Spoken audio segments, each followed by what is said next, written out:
E aí, pessoal da Esquina, a gente está aqui no Centro Ruth Cardoso para mais um encontro da Esquina. Dessa vez vai ser um debate e lançamento do livro Cidades Inteligentes e Poéticas Urbanas. É um livro que fala sobre imaginário, poética e toda uma crítica aí da simbologia em torno das Smart Cities. A gente sempre pensa Smart Cities como uma questão de eficiência e tecnologia, mas tem um campo simbólico aí que a gente começa a refletir e esse livro traz uma massa crítica para isso. Então a gente vai ter aí uma discussão bem legal, o Arthur vai fazer uma apresentação e chamar vários autores, colaboradores do livro, cada um contando um pouquinho como é que entrou nesse assunto, e aí o lançamento em si, então é um debate festa, acho que vai ser muito legal, começa já já. Esse projeto é um projeto coletivo para empreender uma obra que pretende trazer uma contribuição crítica a um tema, que é um tema bastante contemporâneo, mas que nós entendemos que ele demanda uma perspectiva propriamente crítica. E nesse sentido, a crítica se constitui a partir de uma aproximação mais criteriosa a um assunto. E é esse o papel da universidade também, formular aproximações que sejam criteriosas e que promovam uma reflexão que vai nos fundamentos de determinados conceitos, como o conceito de inteligência, que é um conceito muito abrangente, que se aproxima de um outro conceito muito complexo, que é o conceito de cidade, e que a gente costuma colocar na perspectiva da polis, como plural, como múltiplo, como variado, diversificado, heterogêneo. E é um tanto nesse sentido que a obra se coloca também numa relação que a gente poderia dizer que ela é também simbólica e metafórica na dimensão propriamente urbana, porque ela reúne olhares diferentes de cada um dos autores sobre essa temática das cidades inteligentes, mas é importante prestar atenção que o título é um pouco mais abrangente, porque o título é Cidades Inteligentes, inteligentes colocado aí entre aspas, e Poéticas Urbanas. E para nós essa dimensão das poéticas urbanas é fundamental, como um entendimento de uma perspectiva transformadora, o entendimento de poética como ações transformadoras de uma realidade urbana na direção de uma outra configuração. E essas transformações certamente passam por um desejo individual, pelas compreensões individuais, mas elas têm necessariamente uma dimensão social, coletiva. E é um tanto no sentido de tentar reconhecer se propriamente nas definições e nos conceitos atuais em torno de cidades inteligentes, essas dimensões heterogêneas, sociais, coletivas, estão presentificadas, estão comparecendo. Em que medida elas estão comparecendo? Então também por aí se faz uma discussão sobre a nossa compreensão em torno da tecnologia, que na linguagem comum, no senso comum, nas nossas discussões, há uma certa sobreposição entre tecnologia e técnica. E a discussão também que o livro faz passa um pouco pelo reconhecimento de que a tecnologia é propriamente um logos sobre a técnica, uma reflexão crítica sobre a técnica. Então é esse o sentido que essa obra pretende trazer como uma contribuição para um debate. Então nós entendemos que é fundamental o reconhecimento do papel da universidade nessa instância de um diálogo a respeito do tema. E entendo que cada autor trouxe aqui a sua pequena contribuição para essa discussão. Tudo isso nasceu de um colóquio, que a própria palavra já sugere, né? O colóquio é um encontro coloquial, um encontro no qual pesquisadores se reúnem para um debate a respeito de um tema. E o tema principal que sustentava tudo isso são os imaginários em torno do construir e do habitar a Terra. E essas referências do imaginário, de uma dimensão simbólica em torno das ações de construir, das ações de habitar a Terra, nos levaram a fazer uma investigação, nesse primeiro momento, sobre cidades inteligentes e poéticas urbanas. Isso em 2016, na FAUSP.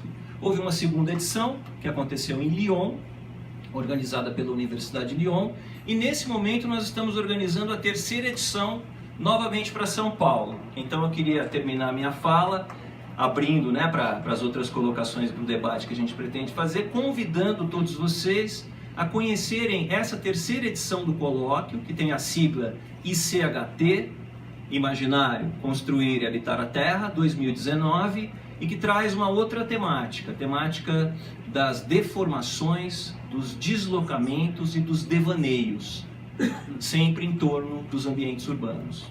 Era isso que eu queria colocar inicialmente. Muito obrigado, a gente segue aqui conversando. O artigo que eu escrevi se chama Racionalidade e Problemas Selvagens no Projeto de Cidades Inteligentes. E a história desse artigo é que eu estava... Uma das minhas pesquisas é justamente como é que é o processo de projeto, né? Como é que se desenvolve, o que ele enfrenta, como é que a gente lida com os problemas de projeto. E daí, quando eu comecei a estudar cidades inteligentes, não por acaso, né, senti uma coisa que já foi bastante falada aqui, que é essa uniformidade do que é o problema que a gente está enfrentando. Então, cidades inteligentes, vamos passar um cabo aqui, uns sensores, não sei o que, internet e tal, NG, barará, isso daí vai ser cidade inteligente. Gente, mas isso daí tá esquisito. E daí, eu até coloquei, eu queria estar com o livro em mãos, porque eu coloquei uma citação, uma das coisas que eu estava estudando é o Donald Schoen. E daí eu peguei uma citação dele que fala assim: a racionalidade técnica depende de uma concordância sobre objetivos. Quando os objetivos estão fixos e claros, então a decisão para agir pode se apresentar como um problema instrumental. Mas quando os objetivos são confusos e conflitantes, ainda não há nenhum problema para se resolver. Como se constrói política pública sobre tecnologia digital? E parece que a maneira como se constrói política pública para a tecnologia digital hoje em dia é completamente inadequada para o próprio fato da tecnologia digital, né? A prova disso é que é a própria relação da tecnologia digital com o território. Toda política pública é devotada a territórios delimitados, territórios nacionais, federais, municipais, estaduais, por aí vai, depende da legislação que se está, em termos nacionais, né? Legislação no Brasil, para essas três instâncias. No entanto, a tecnologia digital ela é transterritorial, ela é translocal. Então, nesse momento, os celulares de vocês estão em contato estão de fato, não metaforicamente de fato, em contato com ações que estão acontecendo em outros países. E possivelmente essas conexões translocais têm mais impacto sobre a ação do nosso cotidiano do que as relações de vizinhança que a gente está tão acostumado. Então, o meu encontro naquele momento é que novas condições sustentam a construção de pertença no social. O entendimento de que eu sou cidadão do quê? Não é? Quando a gente fala isso. Sou cidadão de São Paulo, sou cidadão do Facebook, sou cidadão, se é que dá para usar o termo cidadão nessa hora. Uma inquietação que eu tenho e divido com vocês é sobre um historiador de arte que se colocava como historiador da cultura, que chama Aby Warburg. Ele entendia que o saber ele não era linear, mas ele era constelativo. Então que a gente podia ir convocando diversos saberes de diversos tempos, não um depois do outro, mas um junto com o outro e um se sobrepondo ao outro, para construir a história da cultura, mais do que a história da arte ou a história da cidade, uma história da cultura. Essa questão da tecnologia, porque assim, ela sempre vai ser, porque a gente faz isso, reinventada. Então, a tecnologia em si, ela é a ferramenta. O problema é quando a gente assume ela como uma coisa que vai decidir pela gente. Mas isso nunca vai acontecer, porque a gente é inteligência. Então, assim, tudo que...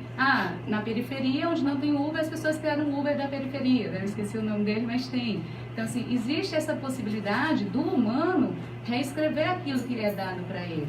O único problema é que, geralmente, a gente considera essa reescrição, essa nova forma de apropriação que é contra-hegemônica, como se fosse uma degradação, como se fosse um erro. Olha só o que eles estão fazendo com a tecnologia, estão estragando tudo, né? Então, eu acho que o risco não é o instrumental em si, é como é que ele é pensado e a forma correta de utilizar ele que acaba apagando essas outras formas de inteligência, de conflito que a gente vai ter na cidade, que torna ela tão rica. Assim. A minha contribuição foi a respeito da pesquisa que eu levava e continuo levando até hoje, que é sobre os córregos ocultos de São Paulo, né? O artigo é Paisagens Imaginadas, Córregos Ocultos em São Paulo. Como juntar isso com as questões da tecnologia? Eu acho que é evidente, né? Parece que a primeira manifestação técnica do homem, a mais primitiva, é a sua resposta às condições imediatas. E uma delas foi querer atravessar um obstáculo, o rio, e criar aquilo que, não eu, mas acho que o Heidegger coloca como, para mim, a mais genial invenção, que é a ponte. Né? A ponte é uma lição, né? E é claro, sem querer reproduzir isso, que acho que todos já sabemos, mas é essa forma de superar um obstáculo sem eliminá-lo. é muito interessante porque o Arthur levanta essa bola no artigo dele, ele mostra, sem dúvida, sobre o que é essa Smart City, mostra que esse conceito está em transformação e questiona, né, onde foi parar o nosso sonho para a cidade do futuro. E fica evidente no trabalho dele que é necessário sobrepor diversas possibilidades de cidade para a gente compor uma cidade que de fato seja, que vai em direção a esse modelo da polis, como a cidade, realmente o plural, o urbano. E aí, pessoal do Esquina, esse foi mais um debate aqui no Centro de Cardoso. Acompanha a nossa programação, todo mês a gente traz um papo bacana por aqui, falando sobre cidades. E também acompanha nosso site, o esquina.net.br. Valeu, fique ligado e até mais!